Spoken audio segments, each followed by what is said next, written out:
ఈ సాముద్రిక శాస్త్రం ఏం చెప్తుందంటే నీ శారీరక బలాన్ని తెలుసుకో ఓకే. ఫస్ట్. నీ బుద్ధి స్థితిని అవగాహన చేసుకో. నీ మనస్సులో వచ్చేటువంటి ఆలోచనల్ని పూర్తిగా తెలుసుకో. నీ అదృష్టాన్ని నువ్వు అనుసరించు. నీ విచక్షణ జ్ఞానాన్ని పెంపొందించుకో. ఓకే. అప్పుడు నువ్వు నీ భవిష్యత్తును నువ్వు నిర్మించుకోవచ్చు. ఓకే. కానీ మనకి ఎలా తెలుస్తుంది అంటే ఎలా తెలుస్తుంది అంటే దీన్ని తెలుసుకోవటానికి మన పూర్వీకులు మన గురించి మనం తెలుసుకోవటానికి ఈ ఒక శాస్త్రం మన దగ్గర ఎక్కడున్నాయి ఆధారాలు అనేటువంటిది సెర్చ్ చేశారు, ప్రయత్నించారు. దానికి ఆధారం ఎక్కడుంది అంటే మన శరీరంలో అరచేతిలో ఉండేటువంటి గీతలలో కొన్ని విశేషాలు ఉన్నాయనేటువంటిది మనం కాలక్రమేణా తెలుసుకుంటే అవగాహనకు వచ్చినటువంటి శాస్త్రం ఇది. ఇది ఎవరో తీసుకొచ్చి పెట్టింది కాదు, ఇంకొక దాని మీద ఆరోపించేటువంటిది కాదు. ఇంకేదంటే ప్రశాంతి, ఈ ప్రశాంతి అనేటువంటి అమ్మాయి ఈ లక్షణాలు కలిగినటువంటి వాళ్ళు ఈ సృష్టిలో ఇంకెక్కడైనా ఉంటారా? ఉండొచ్చేమో. ఉండొచ్చేమో కాదు, ఉండరు. ఉండరు ఉండరు ఎలా తెలుసుకోగలం మనం? ఓకే. ఇప్పుడు ఎలా తెలుసుకుంటున్నారు మీరు? మీ ఆధార్ కార్డు మీద వేలు ముద్రలు వేస్తున్నారు. ఈ ముద్రలు ఇంకెక్కడైనా ఉంటాయా? ఇవి మీరు పెట్టుకున్నారా? మీ ప్రశాంత్ అని పేరు మీ పెద్దలు ఎవరో పెట్టారు, అవునా? అవును. దానికి ఏదో తారీఖులు, మనకి కాలాన్ని లెక్క కట్టడానికి కొన్ని తారీఖులు వేశారు, వారాలు పెట్టారు. ఈ వారాలు తారీఖులు అన్నీ మన పెద్దలు పూర్వీకులు పెట్టినారు. కానీ ఈ వేలి ముద్రలు కానీ రేఖలు కానీ మీరు కానీ మీ తల్లిదండ్రులు కానీ పెట్టుకున్నారా? లేదు. ఇవి ఎక్కడి నుంచి వచ్చినాయి? ప్రకృతిలోంచి సహజంగా వచ్చినాయి. ఆ ప్రకృతిని మనం దేవుడు అంటాం. అంటే ఇక్కడ మీరు అన్న దాంట్లో నాకు ఒకటి డౌట్ వచ్చింది అండి. ఇప్పుడు మనం ఒక తల్లి కడుపు నుంచి పుడతాం. నేను మా అమ్మ నుంచి పుట్టాను. మా అమ్మ నుంచి నాకు రక్తం వచ్చినప్పుడు, మా అమ్మ నుంచి నాకు పోలికలు వచ్చినప్పుడు, మా అమ్మ నుంచి నాకు లక్షణాలు వచ్చినప్పుడు మరి చేతి రేఖలు ఎందుకు సమానంగా ఉండవు? అంటే ఉండవు.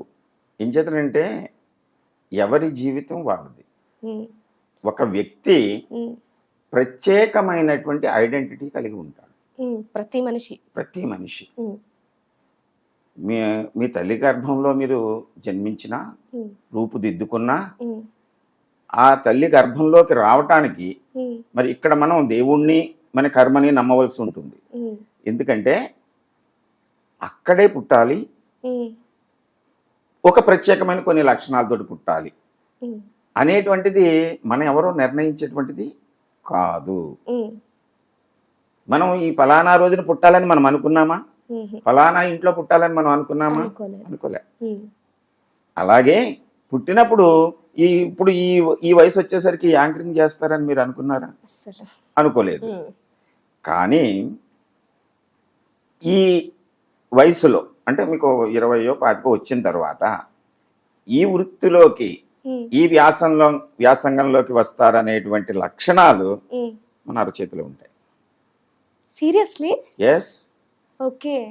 ఇది నేను నా అనుభవంతో, అంటే మన పూర్వీకులు చెప్పినటువంటి గ్రంథాలను చదివి నా అనుభవంతో నాకు నేను అప్లై చేసుకుని, నా కుటుంబంలో వాళ్ళకి అప్లై చేసి, నా చుట్టూ ఉన్నటువంటి వాళ్ళందరికీ అప్లై చేస్తూ గత 50 సంవత్సరాల నుంచి స్టడీ చేస్తూ ఉంటే ఈ శాస్త్రం ఒక్కటే యథార్థము. అయితే దీంట్లో అపోత కల్పన చెప్పేస్తే ఎవరు ఏం చేయలేం. అంటే మీరు మార్కెట్లోకి వెళ్ళి ఒక వస్తువు కొనుక్కోవడానికి వెళ్ళారనుకోండి, ఆ షాప్ వాడు ఒక జ్యువెలరీ కొనుక్కోవడానికి వెళ్ళారు, మీరు గాజులు ఇవ్వకున్నారు అనుకుందాం. దాంట్లో క్వాలిటీస్ ఉంటాయి. ప్యూర్ గోల్డ్, దాంట్లో కొంత కరిగించింది, 1 గ్రామ్ గోల్డ్ ఉంటుంది, రోల్డ్ గోల్డ్ ఉంటుంది. అన్నీ చూడటానికి ఒకలాగే ఉంటాయి, అవునా? అయితే దాని నాణ్యతను తెలుసుకోవటానికి ఒక రాతి మీద చిన్న గీటు పెడతారు. ఆ గీటులో ఏదో కొంచెం కెమికల్ ఏదో రాస్తారు, ఆయిల్ ఏదో రాస్తారు, అది ఆముదము గింజ రాస్తారు. వెంటనే ఆ మెటల్ తీసి ఇలా గీసేసరికి ఏది ఒరిజినల్ ఏదో డూప్లికేట్ తెలుస్తుంది కదా మీకు, అవునా? కానీ చూడటానికి పైకి ఒకలాగే ఉంటాయి. అలాగే మన శరీరంలో ఇలా చూసేసరికి చేయి ఒకలాగే కనబడుతుంది. అందరి 5 వేళ్ళు ఉన్నాయి కదా మామూలుగా. అంటే సూక్ష్మంలోకి మనం వెళితే దాని క్వాలిటీ ఆఫ్ ద పాము తెలుస్తుంది. అయితే మిమ్మల్ని భ్రమ పెట్టి రోల్డ్ గోల్డ్ కూడా గోల్డ్ కింద అమ్మేస్తే మీరు తెచ్చేసుకుంటే అది మీ యోగం. అలాగే ఇప్పుడు ఈ శాస్త్రము విస్తృతమైనప్పుడు ఏం చెప్తున్నారంటే దీంట్లో నేను మిమ్మల్ని ఆకర్షించాలి అంటే ఏదో ఒక భయపెట్టడమో లేకపోతే మీ బలహీనతని తెలుసుకుని పొగట్టమో తిట్టడమో ఏదో చేయాలి. చేసేసరికి ఈ శాస్త్రం పక్కకపోతుంది, కానీ శాస్త్రం మాత్రం యథార్థం. మీరు అన్నది కరెక్టే. ఇప్పుడు ఒక డాక్టర్ దగ్గరికి వెళ్ళామనుకోండి, డాక్టర్ మీ ఒంట్లో ఏం లేదు అంత నార్మల్ గా ఉందంటే మనం నిజంగా భయపడిపోతాం, నిజంగా నాకు ఇంత నొప్పి వచ్చింది ఏం లేదా అని. కానీ ఏదైనా వేరే డాక్టర్ దగ్గరికి వెళ్ళి నీకేదో ఉంది అని అంటే అప్పుడే కొంచెం నమ్ముతాము. అది అంటే మనల్ని మనం తెలుసుకోకపోవటం.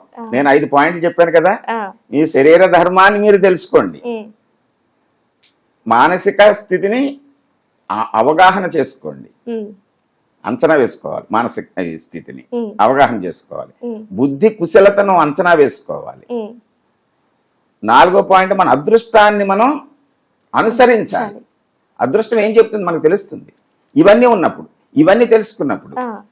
ఇవన్నీ తెలుసుకున్నప్పుడు అంటే ఫస్ట్ శారీరక ధర్మాన్ని మనం అరచేతిలో ఎలా తెలుసుకుంటాము.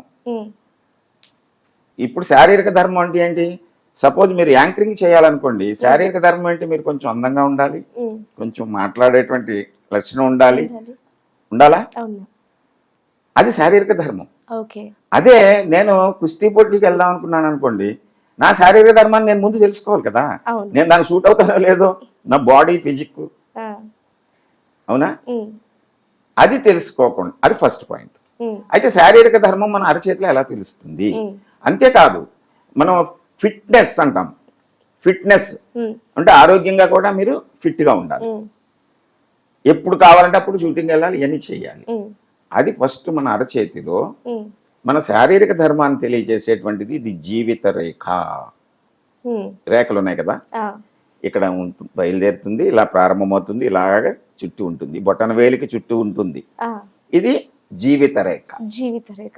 ఈ రేఖ లేకుండా ఎవరు కూడా అసలు పుట్టరు.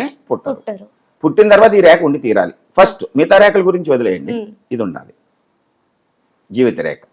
అయితే ఈ జీవిత రేఖ ఏం చెప్తుంది? మన ఆరోగ్యము, మన యొక్క పటుత్వము, శరీర నిర్మాణము, కుటుంబ నేపథ్యము, ఆయుర్దాయము ఇది చెప్తుంది. అంటే సహజంగా మనిషి పుట్టిన తర్వాత 100 సంవత్సరాలు ఉంటాడు అనేటువంటి మానవులకి. అదే తాబేళ్ళు అయితే 350 ఏళ్ళు ఉంటాయి. అలా ఒక్కొక్క దానికి ఒక్కొక్క పరిమితి ఉంటుంది. మానవుల గురించే మనం మాట్లాడతాం. అరచేయి మానవులకే ఉంటుంది, బుద్ధి మానవులకే ఉంటుంది, ఇంకే జీవికి ఉండదు. అంచేత ఇంకే జీవికి ఈ వేలు ముద్రలు లాంటివి, రేఖలు లాంటివి ఉండవు. ఇది మనం శరీర నిర్మాణాన్ని తెలుసుకున్నాం. ఓహో, మనం ఇప్పుడు ఇది చెప్తోంది మనం దృఢంగా ఉన్నాం, అందంగా ఉన్నాం, ఆరోగ్యంగా ఉన్నాం, మనం అంచనా వేసుకోవచ్చు. రెండవది బుద్ధి కుశలతను అంచనా వేయడం. బుద్ధి అంటే మెదడు. మన మెదడులో మన నాలెడ్జ్ ఎంత ఉంది? మరి ఇప్పుడు మీరు కొంత నాలెడ్జ్ ఉంటేనే కదా ఇక్కడికి వచ్చి ఇవన్నీ పనులు చేయటం. అలాగే ఆ కెమెరా షూట్ చేస్తున్నారు అనుకోండి, ఆ దానికి సంబంధించిన నాలెడ్జ్ ఆయనకు ఉండాలి. అలాగే ఒక డాక్టర్ దగ్గరికి అన్నారు మీరు, డాక్టర్ దగ్గరికి వెళ్తే ఆ డాక్టర్కి తను చదవగలిగేటువంటి కెపాసిటీ ఉందో లేదో ముందు అతను అవగాహన చేసుకోవాలి. అది చెప్పేటువంటిది బుద్ధి రేఖ ఈ మధ్యలో ఉంటుంది. దాని హెడ్ లైన్ అంటాం, శిరోరేఖ అంటాం, బుద్ధి రేఖ అంటాం, జ్ఞానరేఖ అంటాం. ఇది చక్కగా ఉందనుకోండి, అంటే ఇక్కడ బయలుదేరి ఇప్పుడు ఇలాగా స్పష్టంగా మధ్యలో ముక్కలు అవ్వకుండా, వంకరలు లేకుండా సాఫీగా ఉందనుకోండి, అతని యొక్క జ్ఞానము చక్కగా, అతను ఏది చదవాలనుకుంటే దాంట్లో అలాగా అంచెలంచెలుగా ఎదిగి నాలెడ్జ్ని పొంది దాంట్లో కమాండ్ వచ్చి ఆ వ్యవహారాన్ని, ఆ ఉద్యోగాన్ని లేదా ఆ వ్యాపారాన్ని చక్కబెడతాడు. ఓకే. దీంట్లో ముక్కల కింద ఉందనుకోండి, అలాంటి వాళ్ళకి ఏం చెప్తాం, ఒరే బాబు నువ్వు బలం ఎక్కువ కష్టమైనటువంటివి లాజికల్గా లేనటువంటివి వాటికి ప్రయత్నం చేయకు, బుద్ధి కుశలత ఇంతవరకే ఉంది నీది. ఇప్పుడు మీరు సినిమాలు చూస్తారు కదా, సాగర సంగమం కాదు, స్వాతి ముత్యం అనే సినిమా చూసారా? దాంట్లో ఒక క్యారెక్టర్ ఉంటుంది కమల్ హాసన్. అంటే అటువంటి మైండ్ సెట్ ఉన్నటువంటి వ్యక్తుల్ని మనం చూస్తే వాళ్ళ యొక్క బుద్ధి రేఖ స్వల్పంగా చిన్నగా ఐలాండ్స్ తోటి కలిగి ఉంటుంది. వాళ్ళ తెలివితేటలు అంతకంట ఎదగో, అంటే వాళ్ళు చిన్న చిన్న పనులే చేస్తారు. కొంతమంది అయితే ఇంకా ఈ బుద్ధి రేఖ మందగించింది అనుకోండి, వాళ్ళు ఏమీ చేయరు, అలా కూర్చుంటారు, పెడితే తింటా ఉంటారు. మీరు చూడండి కావాలంటే ఎక్కడైనా ఉంటారు, అంటే వాళ్ళు బయటకు రారు కదా, తెలియదు. అలాంటి వాళ్ళని కూడా నేను వెళ్ళి పరిశీలించి కొన్ని వందల మందిని, కారణం ఏమిటి, ఇంకే శాస్త్రం చెప్పట్లేదు ఇది, ఆ బుద్ధి రేఖ గురించి అవగాహన మనం ముందుగా వేసుకుంటే వాళ్ళకి ఆ బుద్ధికి తగినటువంటి పనుల్ని మనం ఇవ్వచ్చు, దానికి తగినట్టే నాలెడ్జ్ పెంచుకోవటానికి. అలాంటి బుద్ధి రేఖ స్పష్టంగా లేదు, ఆ తల్లిదండ్రులకి బాగా డబ్బు ఉంది, వీడిని ఐఏఎస్ చదివించేద్దామని అక్కడ తీసుకెళ్లి కూర్చోబెడితే అవుతాడా? నేను చెప్పింది అర్థమైంది? అప్పుడు ఇది ఏ శాస్త్రం చెప్పుద్ది? ఈ శాస్త్రమే చెప్పుద్ది. ఇంకే శాస్త్రానికన్నా మీరు పట్టుకెళ్ళి ఇచ్చారనుకోండి, వాళ్ళు మీరు ఇచ్చే డబ్బును బట్టి చూసి ఈయన ఇంద్రుడు అయిపోతాడు చంద్రుడు అయిపోతాడు అని చెప్పేస్తున్నారు. ఇప్పుడు అర్థమైందా? అది కాదండి, కొంచెం ఇలా ఉందంటే ఓహో ఇది ఇగో ఈ రత్నం పెట్టుకోండి, లేకపోతే ఈ ప్రక్రియ చేసేయండి, వారం రోజులు అయ్యేసరికి అతను ఐఏఎస్కి వెళ్ళిపోతాడంట. ఎలా వెళ్ళిపోతాడు? ఇక్కడ ఈ బుద్ధిలో మన అవగాహన ఇక్కడ ఈ రేఖ ఏమో స్పష్టంగా లేదు, అది ఈ శాస్త్రమే చెప్పుద్ది. అందుకోసం నేను ఈ శాస్త్రాన్ని 50 సంవత్సరాల నుంచి పరిశోధన చేస్తున్నాను. ఒక క్షణంలో ఇలాగా పెడితే వచ్చేది దాని ఇలాంటివి అనేక వేల చేతులు చూసి దాని మీద మనం అవగాహన ఏర్పరచుకుని అప్పుడు మాట్లాడాలి. అర్థమైందా? ఇప్పుడు ఎక్కడ చూసాం ఇది? ఈ రేఖ ఎవరికి చెందినటువంటి బుద్ధి రేఖ వాళ్ళ చేతుల్లోనే ఉంటుంది కదా. 2 అయిపోయిందా? మూడవది మనస్సుని అవగాహన చేసుకోవటం. అంటే బుద్ధి ఉందమ్మా, మన శరీరం ఆరోగ్యంగా ఉంది, మీకు మంచి తెలివితేటలు వచ్చినాయి, ఇప్పుడు ఓ పని చెయ్యాలి అంటే దాని మీద మనం దృష్టి పెట్టగలమా లేదా అనేటువంటి మనస్సు చెప్పుద్ది. అంతే కదా? మీరు ఇక్కడ పని చేయాలంటే మీ మనసు ఇక్కడ వాతావరణం ఇక్కడ అన్నీ నచ్చాలి కదా మీరు, అప్పుడు హ్యాపీగా వచ్చి ఆ వర్క్ చేయగలుగుతారు. వర్క్ చేసేటువంటి నాలెడ్జ్ ఉంది, తెలివితేటలు ఉన్నాయి, శరీర సౌష్ఠవం ఉంది. మూడవది మనస్సు. ఇక్కడ ఉండే వ్యక్తులతోటి సరైనటువంటి బంధావయాలు ఉండాలి మనకి. ఎక్కడ తేడా వచ్చినా మనం ఇంత తెలివైన వాడు, ఇంత ఆరోగ్యంగా, ఇంత అందంగా ఉండేవాడు టప్పును వదిలేసిపోతూ ఉంటారు కొంతమంది. అవునా? అందువల్ల మన మనసు ఎలా ఉందో మనకు చెప్తుంది, ఈ రేఖ చెప్పుద్ది, హృదయ రేఖ. దీని మీద ఇంకా చాలా వస్తాయి. అంటే ఒక ఎగ్జాంపుల్ చెప్తున్నాను నేను. ఇప్పుడు పెళ్లి చేసుకున్నారనుకో, వాళ్ళ మనస్సు కలవాలి అంటాం. ఆ మనసులో ఎలా ఉందో తెలుసుకుంటే కదా మిగతా అన్ని బాగానే ఉన్నాయి. ఈ మనసులో వచ్చినటువంటి గందరగోళాల వల్ల సమస్యలు వచ్చేస్తాయి.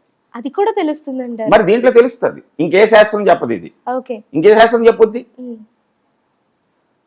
మీ మనస్సులో డిఫరెన్స్ ఉందా, మా దగ్గరికి వచ్చేయండి, ఇక్కడ వచ్చేసి ఈ క్రియ చేసేయండి, మీ మనసు కలిపి అక్కడ అవ్వద్దు. ఆ మనసులో మరి సరి చేసుకోవాల్సింది ఎవరు? మనమే. మళ్ళీ మన దగ్గరికి వస్తుంది ఇది. అంటే మీ భవిష్యత్తు మీలోనే ఉంది తెలుసుకునేటువంటిది. దాని పరిష్కార మార్గాలు ఏమిటో ఆలోచిద్దాం. తర్వాత 3వ పాయింట్ అయిపోయిందా? తర్వాత మీ అదృష్ట యోగాన్ని మీరు అనుసరించాలి. ఈ 3 సరిగా ఉన్నాయి, మనసు బాగుంది, ఇక్కడికి వచ్చింది, అవకాశం వచ్చింది ఇప్పుడు అనుకోండి ఏదో ఒకటి, దాన్ని వెంటనే మనం క్యాచ్ చేసి దాన్ని పట్టుకుని వెళ్ళాలి ముందుకి. ఇక్కడ ఒక అవకాశం ఇచ్చారు మీకు ఈ స్టూడియోలో, మీరు ఈ యాంకరింగ్ చేయండి, ఈ స్థాయిలో వాళ్ళందరినీ మీరు చేయండి అన్నారు. వాళ్ళు ఇచ్చేసారు అవకాశం. అప్పుడు మీరు దానికోసం వెతకాలి. వెతికి దాన్ని సాధించడానికి మనం ప్రయత్నం చేయాలి. దాని అంతగా కూర్చోరాదుగా. అవును. అదే చెప్తుంది అదృష్ట రేఖ చెప్తుంది. ఇది మధ్యలో నిలువుగా ఉంటుంది. ఓకే. అదృష్ట రేఖ మన అదృష్టాన్ని తెలియజేస్తుంది. ఇది యోగరేఖ, ధనరేఖ. కోట్లు ఎలా వచ్చేస్తాయి, ఎలా వస్తాయి చెప్పుద్ది. ఇది స్పష్టంగా ఎలా ఉందనుకోండి, మనం చేసే ప్రయత్నం. మధ్యలో ఏదైనా చిన్న అవాంతరం వచ్చిందనుకోండి, నిరుత్సాహపడకుండా ఏం చేస్తే బాగుంటుంది ఏమైనా ఆల్టర్నేటివ్ మనం ఆలోచించుకోవాలి. అంతే తప్ప మళ్ళీ ఆ ఊరెళ్ళి ఈ ఊరెళ్ళి అక్కడికి వెళ్ళి మొక్కి ఇక్కడ మొక్కితే అవ్వదు. మనలో ఉండేటువంటి యోగాన్ని మనం అంచనా వేసుకోవాలి, అనుసరించాలి. అది కూడా ఇక్కడే ఉంది. ఇంకా ఫైనల్ గా 5వ పాయింట్ చెప్తాను మీకు. నేను సాముద్రిక శాస్త్రంలో ఇన్ని సంవత్సరాలు పరిశోధన చేసి ఈ 5 విషయాల్ని నేను కనుగొని నేను మీకు చెప్తున్నాను. మీరు కోటీశ్వర్లు కావాలి, మీ అదృష్టాన్ని మీరు క్యాచ్ చేయాలి, పట్టుకోవాలి అంటే హస్త సాముద్రిక శాస్త్రంలో ఈ 5 సూత్రాలని పాటించాలి. ఓకే. 5వ పాయింట్ ఏంటంటే మన విచక్షణ జ్ఞానాన్ని అంచనా వేసుకోవాలి. విచక్షణ, ఇది చెయ్యొచ్చా చేయకూడదా, ఇది నేను మాట్లాడొచ్చా మాట్లాడకూడదా, వీళ్ళతో కలిసి వెళ్ళొచ్చా వెళ్ళకూడదా. విచక్షణ, డిస్క్రిమినేషన్ పవర్ అంటాం. అది ఎలా తెలుస్తుందంటే ఈ మొత్తం ఈ రేఖలు 4 కాకుండా ఇంకా చాలా రేఖలు గుర్తులు ఉంటాయి.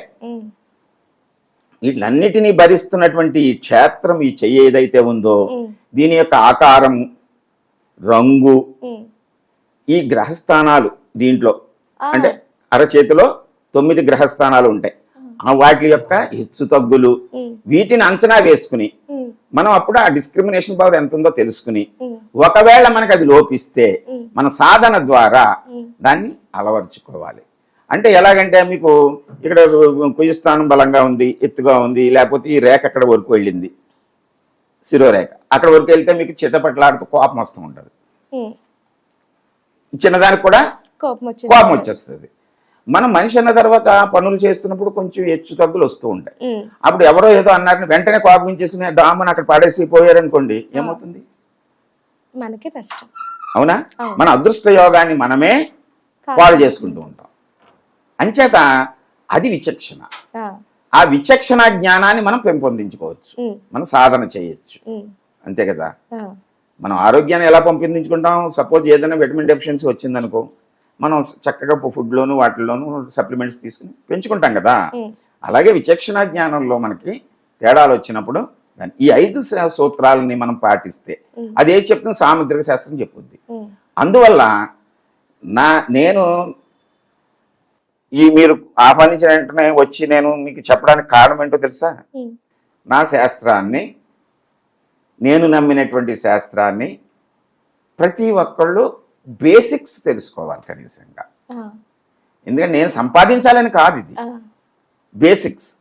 అంటే మీకు అరచేయి ఉంది కనుక మీరు వైద్య శాస్త్రంలో బేసిక్స్ మీరు తెలుసుకోక్కర్లేదు, రత్న శాస్త్రంలో తెలుసుకోక్కర్లేదు, వేదాల్లో విషయాలు మీరు తెలుసుకోక్కర్లేదు, అవసరం లేదు. కానీ మీ గురించి మీరు తెలుసుకోవటం అవసరం.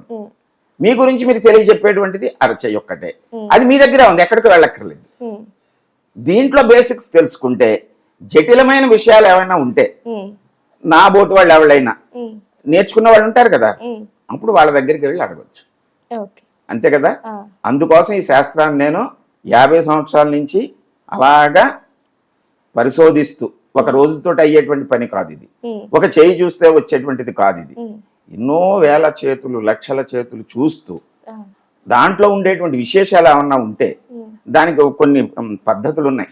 ప్రింట్ తీయటం, ఫోటో తీయటం, దాని మీద డిస్క్రిప్షన్ రాయటం, రాసుకుని మళ్ళీ గ్రంథాల్లో పరిశీలన చేయటం, ఇవన్నీ అనుభవంలోకి వచ్చిన తర్వాత ఇవి తర్వాత అంటే మీ ఓటు వాళ్ళకి, మీ తరానికి వీటిని నేను చెప్పేసాం, ఇప్పుడు వదిలేసాం.